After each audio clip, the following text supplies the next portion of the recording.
All right, what's going on, everybody? Thank you once again for joining me on this live stream. I'm doing things a little different than I normally would do. So, just briefly giving an intro before I actually start my actual podcast, just making sure some kinks are worked out. Hoping you guys can hear me okay. And if you hear any noise in the background, that is my 1 year old. So, yeah, don't mind that. And hopefully it won't interfere with the stream, but we'll see. We'll see. Anywho, before I delay any longer, let's go get started in this because, man, there is some stuff I want to get into. I just want to make sure this was straight, make sure it's showing up okay. And let's start this guy. Prescribed truth, we giving you what the doctor ordered. Jamal Bandy, apologist, the Lord's servant. We undeserving, but Christ changed our mind frame. In a world full of errors, the only thing the doctor prescribes is truth. All right, what's going on, everybody? I'm Jamal Bandy. Welcome back to Prescribing Truth. I'm your host. I'm the one who seeks to distribute the truth that the doctor prescribes to the church and the world today. This is episode 57. Oh, man. First off, before we get into anything, man, I got a new patron, y'all. Man, Theology Gals, thank you so much for your contribution to Prescribing Truth and joining me on Patreon. Man, if you haven't heard of Theology Gals, you got to check them out on your podcast apps. Go to the website, theologygals.com. It's the hosts are Colleen Sharp, Ashley Glassick, and Angela Whitehorn. Man, these ladies are off the chain. I've listened to a few of their podcasts. One specifically that I really enjoyed was the one on sensationism, because I've come out of we call continuationism. But my background is very charismatic, and so hearing that perspective with sensationalism was very helpful and good. It was always good to continue to hear truth in that area, and I just really appreciate their adherence to Scripture. So I would encourage you to check them out as well. So with that being said, if you would like to support Prescribed Truth, please do so by joining me on Patreon. For only $1 a month, you receive access to Patreon-only content, receive discounts on merchandise, take part in the Discord, and more, the Discord after show and more. Those who sign on at the $5 tier will receive a Prescribed Truth mug. Thank you in advance for your support. Join today at www.patreon.com/Prescribed Truth. Little tongue-tied here, I see. All right. So, man, there's a lot I want to get into today, y'all. And so I want to go ahead and head some things off. So, what's always been said concerning our country, as you see in the title, this is Misconceptions of Early America. It's always been said about a country that was founded on racism. It began with racism and all that kind of stuff like that. And that's why this issue with whiteness, so to speak, is such a big issue right now. Because everything that white people did just happened to be rooted in racism and plunder and everything else. It just couldn't be anything else. It can't be that people actually operated in sin. It has to be that it's because they're only white, and they saw themselves as just being super powerful. And though this may be true for a lot of people during this time, whatever the case may be, it certainly wasn't true concerning our founding fathers. And I want to be able to show that. This resource that I'm using today comes from wallbuilders.com. And it's a fantastic source. I have it linked in the description. You guys, please check it out. They have a section solely for Black history. And they have documents and everything else, man. I would encourage you to check it out. I won't be pulling the actual source up on the stream for you guys who are watching. I'm just going to read some things to you guys. And so hopefully this will be helpful. But yeah, the links are there for you to check out. I was amazed as I was doing the study, as I was doing the research, amazed at the things I was finding, how the narrative that is being painted concerning our forefathers and everything else was crumbling. The argument's crumbling down because the evidence does not line up. And though this is something I've already known, it just made it more clear. And so we want to look at some things. Now, I want to ask the question: the founding fathers, were they actually for slavery? Like, were they really wanting slavery? Like, when they looked at Black people, did they see them as less than human? Our founding fathers, or were they actually opposed to slavery? That's a good question to ask because see, the narrative is that they all wanted slaves. Like, this is what America wanted. It was founded on slavery. It was founded on the backs of slaves, and therefore that's where it was. But was this the intention of the forefathers? Is this what they wanted, or the founding fathers? So I want to deal with that. And then the next question I want to ask was something I asked myself when I was doing the research was, why couldn't they end it? Like, why couldn't they put an end to it sooner than when it did? Slavery would end in America in 1865. So why did it take so long? I mean, the Declaration of Independence, 1776, so why so long before it was actually over with for slavery? And so, yeah, we want to look at that too. So, but first, I want to read some quotes. And read some quotes from some founding fathers, okay? And this is interesting. So we have a man named Henry Lawrence. He was a former president of the Continental Congress, American merchant, and a slave trader. Now, this is interesting. He was a slave trader, but look at what he said. This is a quote from him. He says, "I abhor slavery." Now, right there, I'm thinking of like, okay, so there may be people who participated in slavery, the slave trade, and so on and so forth, but if he abhorred slavery, then why was he a slave trader? I mean, that was a question I asked myself, and I'm pretty sure some of you guys who are listening to this is asking the same question. Like, if you say you abhor slavery, then why were you a slave trader? You know, Hmm. That's an interesting question. I think we should hold on to that for a second. But he said, I abhor slavery. I was born in a country where slavery had been established by British kings and parliaments, as well as by the laws of the country ages before my existence. So he was from Britain. Now, this is interesting. This is a very important fact that he was from Britain. This is where he was born, and he was born in Britain. All right. No, not born in Britain. I'm sorry. He was born in a country where slavery had been established by British kings. So he probably was born in America, but Britain still had control, and that's the important thing. Britain still had control even for the colonies. And so he says, in former days, there was no combating the prejudices of men supported by interests.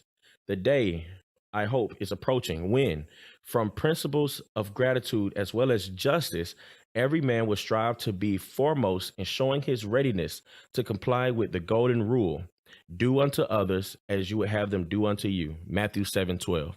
That was his quote, appealing to scripture. And so you see that he held to a Christian worldview. Now, whether he was truly a Christian or not, I don't know. But he held to a Christian standard. We know how our country was founded on Christian principles, right? And people say, well, how can that be? Because they had slaves and all those things. Remember, I asked this question a few weeks ago. I'm going to ask it again. Owning slaves in and of itself, would it be considered a sin, a transgression against God's law? Yes, we can all get into how they acquired their slaves. We can ask those questions, right? But the overall thing is, was it a sin? And so here we have somebody who's a slave trader. That was one of his professions before all the other things. He was a slave trader, but then he said he abhorred it. But it was the common thing of the time, and this was established by British kings and parliaments. This was the common rule, you know. But his heart was that, man, I don't want. One day I hope that a day will come where everybody won't have this. Like, we won't have this. But he was recognizing that it won't be in his time. He already had a feeling this would not be in his time. Another person I want to read, John Jay. Now, he was interesting. John Jay was interesting. And I thought I had somebody else quoted on here, but I guess I missed it. Oh no, I know what I did. I don't have him quoted on here. But anyway, John Jay, he was a founding father, a politician in New York, and he says, prior to the Great Revolution, the great majority of our people had been so long accustomed to the practice and convenience of having slaves that very few among them even doubted the proprietary and rectitude of it. So they didn't contemplate the consequences, any of those things. It was just a common thing. It wasn't that they had hate in their heart for the slaves, or they saw them. Not everybody. Like I said, you could have those who did think less of slaves and so on and so forth, but it wasn't everybody. It wasn't the common thing. The common thing was that, hey, this was accustomed to us. Like, we're used to having slaves. They come from Britain. And slavery been around long before the slave trade. So when you had slaves in Spain, you had the Portuguese and all this, everybody's owning slaves at this time. Slavery existed way before America even was thought of. You know what I'm saying? So it was a common thing, you know, and so he's saying that, hey, you know, this is out of convenience. Like this wasn't that they had evil in their heart, evil intentions towards him. It's just that it was convenience. And that bring me back to was, excuse me, when we was looking at George Whitfield, how he was from Britain. He wasn't from America. You know, he traveled back and forth. And even so, that time was before the revolution. So, matter of fact, George Whitfield was doing what he was doing prior to America even receiving her independence. And so that was interesting. That's an interesting fact. But in that, George Whitfield only wanted slaves in Georgia for the orphanage that he was building, or that he built, and took, you know, and for that he built for black orphans, black children. This orphanage that he built wasn't for colonists, like white people, if you will. He built it for orphaned black children, and that's interesting. And then the praise that he received from his slaves because of how well he treated them. So we know by evidence of that and what we're reading here that it wasn't that these people were just automatically racist, that they just saw themselves as being superior in a sense to slaves. It's just a common thing. You know, and a lot of time at this time, there were blacks, and I'm kind of jumping ahead of myself, but just to give you some context where we're getting to today, during this time, there were blacks who were buying their own freedom, you know, and owning slaves themselves. Hold on, wait a minute, hold on, before you jump through the screen. Yes, there were blacks who owned slaves themselves, you know, and some slaves they worked for a certain amount of years and their masters let them free. I mean, this was going on during this time. And what we hear in the media, what we hear in the narrative, that everybody's being beaten, everybody's being tortured, everybody's being separated from their families, all these things. This is all we hearing from the narrative. But when we look at the evidence, and it's like, man, that really wasn't the case for everyone. That wasn't the case. And you could say the majority, but I wouldn't even say it was the majority. You think about it, and I'm gonna show you this. No, I'm gonna read this fact, and I'm gonna show you something else. So, John Jay, I thought it was interesting. There's a fun fact concerning John Jay that he believed in the Christian gospel. So he said, but not he said, but this is pulled from Wikipedia concerning him. It says that he believed the Christian gospel and he had made a practice of buying slaves and freeing them as adults. So there was a certain amount of time. So he would buy them at young, he would use them, and then he would free them as adults after he judged their labors had been a reasonable return on their price. In 1798, he still owned 8 slaves, the year before the Emancipation Act was passed. That's 1990, I mean, not 19, 1798, where he still owned slaves. And that's going to be interesting too. And he owned 8 slaves. All right, so that was interesting. So he bought them, and then for the purpose, he made a practice of doing it, buying them and then freed them as adults. So they wasn't slaves forever. Freed them as adults. All right, I thought it was a fun fact. Now, something interesting I want to bring up to you guys and show you. And I'm gonna go to another screen real quick so you can see what I see. So this map here is a map of the colonies. Everything in the dark pink is the colonies that were around during this time. You see the year at the bottom is 1775. So this is a year, give or take some months, prior to the Declaration of Independence. Now, there's 13 colonies during this time. 13, not 50 states, 13 colonies. Now, how many of those colonies do you think were actually pushing strongly for the continuing of slavery at the time of the Declaration of Independence? Because that's where it came down to. Because really, the reality is that the founding fathers wanted to end slavery way before the Declaration of Independence. They wanted slavery to end, but Britain would not let them. It wasn't the colonies. It wasn't their fault. It would have been ended, but British control said, no, we're making too much money. This is profitable. No, we're not going to allow you to stop having slaves or stop doing, participating in the slave trade. So it continued. So this was on Britain. This wasn't the colonies. So really, to say that, hey, this soil, this America began with people being racist, wanting to subjugate and all those things is already beginning to look very false. But on top of that, you got 13 colonies. How many of those colonies were actually strongly for slavery?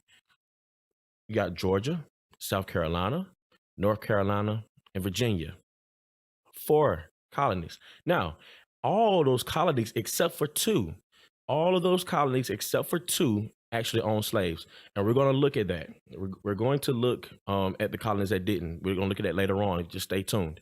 But there were two colonies out of all of those who didn't own slaves at all. But only four of 13 colonies was strongly for it. Everybody else was kind of, hey, whether they stay or don't, whether they're slaves or not, hey, it don't matter to us. Set them free. We're okay with that. But there were four colonies that said, no, we need to have them continue to be slaves for their labor. We need that.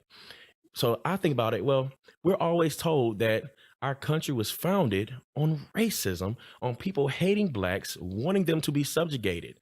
When only 4 out of 13 colonies, when I say 4, I mean 4 representatives out of each representative of each colony, only 4 was saying, hey, no, we got to have these slaves here.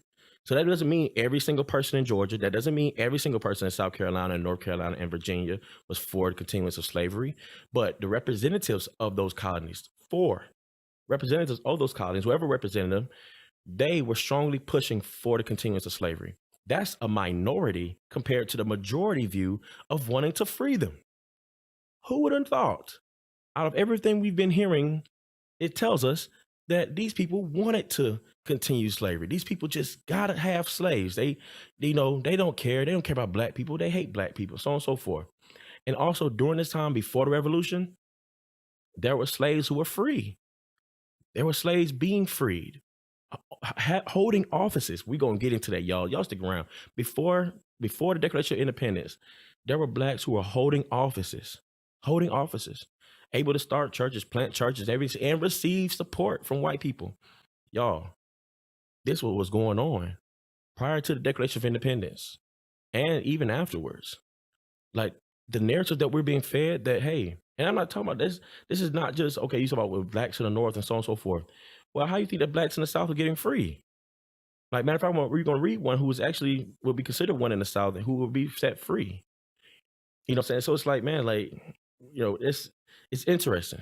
It's interesting the narrative that's being painted concerning this.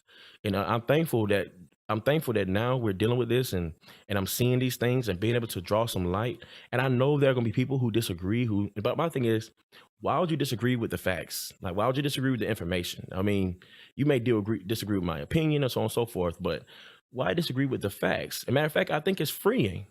Because as we look at this and we think about the sovereignty of God, we think about all of this that's going on in history and God's part in all of it. I mean, come on now, especially those of us who are Christians, like we should be looking at it from that kind of lens, but we're human. We're going to look at it from our emotions. We're going to draw conclusions from our emotions. And, that's natural. But see, that's the beautiful thing about the gospel, because it causes something in us that's supernatural, causes us to see things that not how the world sees it, but how God himself intended it for it to be.